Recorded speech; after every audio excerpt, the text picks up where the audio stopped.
We're shirtless. Thanks for asking, you sluts. Hi, I'm Greg. I'm Derek. And I'm Steve. Welcome to Men of the Dead, and this is Monday.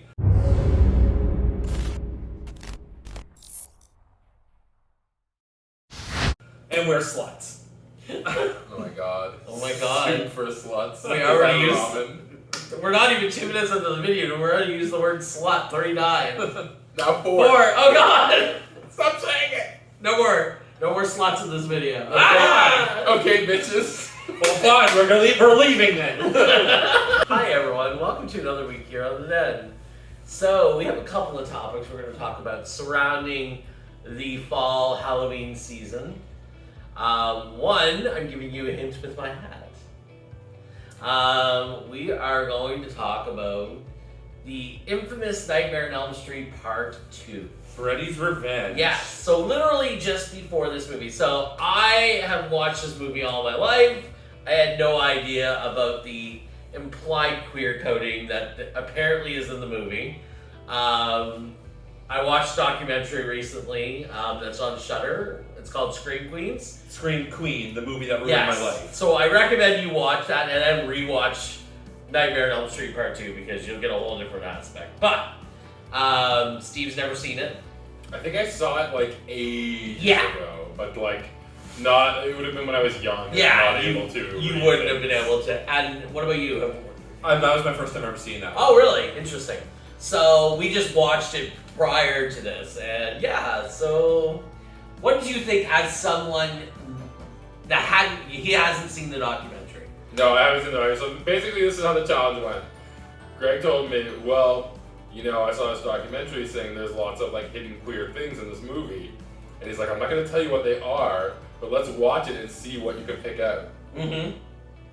So, Because I thought it would be so interesting to see somebody who hadn't watched the documentary, didn't know what to watch for, see what he picked up on. He picked up on some things that weren't even discussed in the documentary, which was interesting. So I guess there's a couple of things. One, I mean, the first thing is like what did you call it? The end girl? Final Girl. Final Girl. The final girl is a final guy in this movie. So it's all about Jesse, who has sort of a gender neutral name, Mhm. right? Jesse can be a girl or a guy. Mm-hmm. And the movie starts off with him having a nightmare, and he's on the school bus, and he's kind of like feminine looking. He's got like eyeshadow on and longer hair, and he's kind of like a wimpy nerd.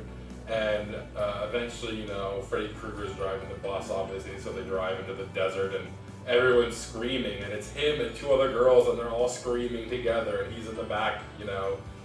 And then he wakes up screaming, and he's got like the girl scream, right? Mm-hmm. Wow, the look Betty just gave you.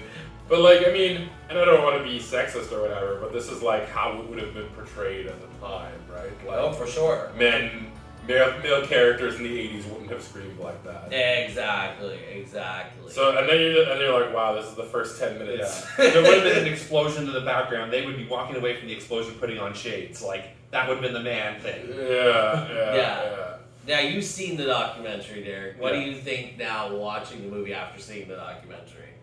I want to go see this in one of those like Halloween theater showcases where With a bunch of other queers. with a bunch of other gay people, Yeah. drag queens hosting, Yeah. and talking about the movie. Yeah, Like, it that's would be what fun. It would be fun. Yeah. I mean, there's some... Watching it back now, I'm like, how did I not pick up on all of these cues? Like, The dance scene. There's a scene that they actually filmed in a gay leather bar in New York, and you can actually see the signage with like gay bears in the background It's true. as he's running. As through he's the bar. walking in the door of this bar, there's a poster beside the door, and it's like a big hulky guy in leather. Right. And you can't even read what it says, but that's what's on the But poster. you can It's clearly very like tell. Robert Mapplethorpe stuff. Right, like Tom of Finland. Yeah. Yeah. So there's that. There's And obviously everyone in the bar is kind of like ambiguously gendered, drinking or whatever. Yeah. And he The goes women up the bar to order a drink, and the guy pours his beer into a lowball cocktail glass.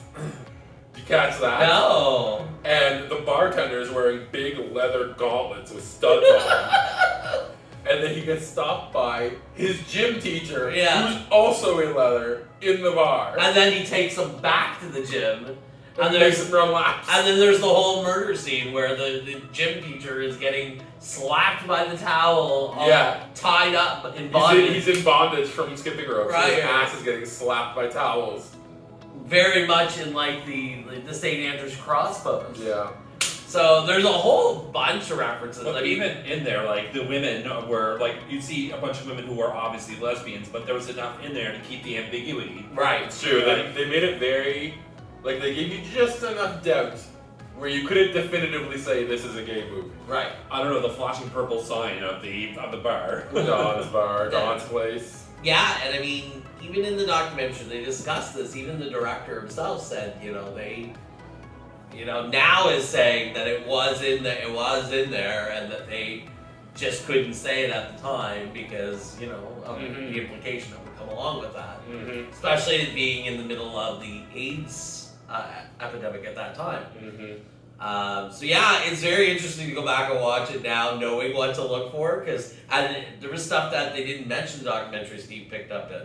The biggest one being that every victim, except for one at the very end, And I don't even know if you can count that. and I don't even count that because you don't really see her get killed. No. But every victim that he kills throughout the movie is male. He kills a guy, and there's not one female. Every female is spared. Only men are There's killed. not one woman who dies throughout the whole movie. So, is that implied talking about HIV?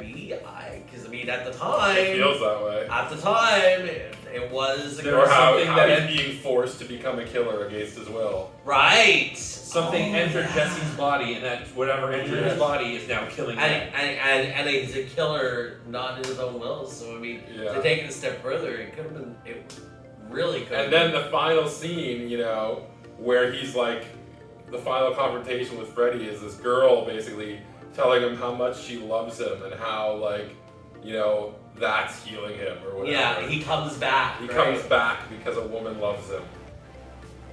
But then ultimately to have Freddy come But then back in the ultimately- final seconds of the movie, right? In the final seconds, it's like, oh Like, wait, it's not that easy. Yeah, he can't fight it, right? So watching it back, it's kind of eye-opening. Like, I can't believe I watched it all these times and never. Now, there's a couple things that make no sense. Eh. The parrots, Yes. the fucking weird animals at the end, the weird rat. and the weird cat. That's just Freddy though. It's just generic horror. Yeah, shit. that's just general Freddy Krueger. I mean, that happens in every one of these movies, so that's not a surprise. I mean, that didn't have anything to do with the plot specifically. No, it was just like, no. I guess I'm trying to say it's not like everything shoehorns nicely into this theory. Mm-hmm. And I think that's what kept it ambiguous enough that they got away with it, right? Mm-hmm. They got away with it for a very, very, very long time. I mean, it was almost 30 years before the director finally admitted it. Yeah. And like the queer undertones ruined Mark Patton's life. Yeah. Like Yes, I recommend. Now Steve can watch Scream Queens. Now that he's seen the movie, we'll show him Scream Queen at some point, and he'll get to watch it now. So apparently he was in the closet, the actor, the whole time. So at the time of the filming of the movie, he was a closeted gay actor, and after the movie, his manager knew that he was gay. She saw the movie and said, "We have to do damage control. You cannot. You have to stay in the closet." Because this will be the end of your career. And to be fair, that was at the time the AIDS crisis was at one of its highest points, and big actors like Rock Hudson, which you probably don't know, but he was one of the first actors to die of HIV. Oh wow. Yeah, so the Rock Hudson thing was happening. They were actually starting to do blood tests with men that were working on sets that were suspected of being gay. Oh wow. Yeah, so there was a huge stigma Like witch hunting. Exactly, that came along with being gay at the time. So so ultimately his manager convinced him to stay in the closet, and he did, and That was the end of his career anyways though. that's the point. His career might not have been over, but he essentially went into hiding after that. Wow. He did a few smaller roles and then just completely left the limelight, went into hiding in Mexico. Wow. And they only found him like 12 years ago for a documentary that they filmed for the making of the movie. Yeah, but you'll see all this in the documentary. It's really, really interesting, and it talks about how his life has changed in the last 12 years. It's quite an intense documentary. Very much so. Even at one point, he even confronts the director. Oh, it's fantastic. Directly. It's a hard scene to watch. It's the first time they've seen each other since the filming of the movie, and he finally sits down with Was it Wes Craven? No. There was a different director. Yeah, there was a different... Wes Craven produced it, but there was a different director, screenwriter. Sorry, it was the screenwriter, not the director. Yes. Yeah, there's because apparently they said, oh well, it wasn't gay, but his gay acting made it look gay. That was the But screenwriter's there's thing. so much things that have nothing to do with his acting. Like No. the fact that he only killed men is symbolic. Mm. The fact that they were in like an actual leather bar with real signage on That the wall. very first scene with him and Freddy, where Freddy's getting up close Oh to yeah, him he's like all sit and down. caressing him with the knives. Like, Yeah. No, there's just too much. Speaking of closeted actors, horror, 80s. So, yes. We're going to take things out of the lighter Big news in the community that a lot of people are happy about. Elvira came out as a closeted homosexual. You have to say Elvira, Mistress of the Dark. That's right, Elvira, Mistress of the Dark. Known on The Simpsons as Boobarella. Boobarella. Look at my boobs! But yeah, she's a lesbian. and not only is she lesbian, she had a partner she hid for 19 years. How do you not say Elvira is my girlfriend? That's what I'm saying. Like, How? This girl was girl was robbed. And not only that, like Cassandra Peterson is a knockout at 70 years old. Oh, absolutely. She's so still beautiful. Still Like, beautiful. And you're not going to go and say, that's my girlfriend. And we all know that, let's be honest, the gays were going to support her because the gays have always loved Elvira. It didn't matter to us if she was gay or straight. She was always an ally first and foremost. And she embodied a lot of what gay people like. Has now moved from icon status to family. Right. Yes, that's a great way to put it. Absolutely welcome into the family. Mm-hmm. So I personally know a lot of people that are going to be happy with this. I'm sure some of those straight guys that from back in the day that wanted to titty fuck her probably aren't happy, but Or they're happier because she's a lesbian now. They can have two of them. oh, that's a good point.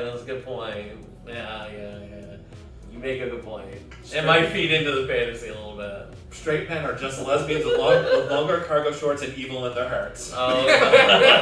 Hashtag Q-Force. We'll talk about that another time. But Q-Force if is you haven't fantastic. watched Q-Force on Netflix. Anyway. We watched it on the last episode. I think that's pretty much We're it. getting into the spirit of Halloween early. It's We only are. September. Yeah. Oh, this is me though. But- I'm a 30-day. Just to end up on the person. topic, we talked about how late is too late of coming out before Barry Manilow. Yes, when Barry Manilow came in. There is no such thing as too late. You will come out when you are ready to come out. So, encourage as soon as possible, but you're also encouraged to take your time and do it when you're ready, because being outed is the fucking worst. So, take your time still if you need to. There you go. Amen to that. Speaking of horror, we have Switch is going to come up and we're going to have a schedule again. Oh. Yeah, we're going to do horror games all throughout October. Yes, I heard Derek is planning on doing some horror stuff. So, we got Outlast, we have Amnesia, we have Little Nightmares, and maybe a couple rounds of Night Trap as well. Yeah. And you will have your Dead by Daylight streams. Yeah, I'm sure there'll be some other ones there. Maybe your NES Friday the 13th. I'm still trying to figure out exactly what I'm gonna do, but yeah, there's gonna be some horror in there for 5 Nights at Freddy's. Oh fuck! Why would you even put that on me? There's a 5 Nights at Freddy's VR. Right? I know there is. Because people like it when you scream. Oh god. Poor Marianne. That's our neighbor. We face her apartment when we're streaming. Yeah. Our bedroom is right next to hers, so I can only imagine. Anyway. We got some spooky stuff coming up, so come on over and check it out. Absolutely. And The name of the documentary, just to be clear, it's called Scream Queen, and it is available on Shudder. So, highly recommend watching it. It was. You can get access to Shudder through your Amazon Prime account. That's right. That's how we got it. And if you have Amazon Prime, you have free Twitch Prime, which you can use to subscribe to our Twitch channel. And if you want to add to a reason to get Shudder, Dragula, which is coming up in a few weeks, is also going to be Shudder. Yeah, Shudder exclusive. So Shudder be sure to watch that as well. That's right. All right. Well, I think that's a good place to end it. We've done enough advertising for Shudder. All right. Well, Hashtag Shudder. Hashtag pay us. And Shudder's just added all of the Hellraiser movies if you want to even more Queer horror. queer content. Yes. and then you can watch Greg fail as the Hellraiser in his Dead by Daylight streams. Actually, no, he was good with the Hellraiser. No, I wasn't. I had never played him before. I still have to pick him up and play him a little bit. But all right. As always, like, share, subscribe. Tune in the rest of the guys' videos. And one thing I will add, we mentioned it in our Discord, but we're going to be looking for some new members of the Den. So if that's something you're interested in, definitely send us a quick message to let us know through our Facebook, through our Gmail, through whatever method you have to contact the Den. Facebook, Twitter, Discord, Twitch. There's so many different ways. You got it. Yeah. It's a good way for you to also, especially you Twitch people, to get your own content going up a little more, because we've got a good subscriber base. Mm-hmm. All right. Have a great week, everybody. Bye.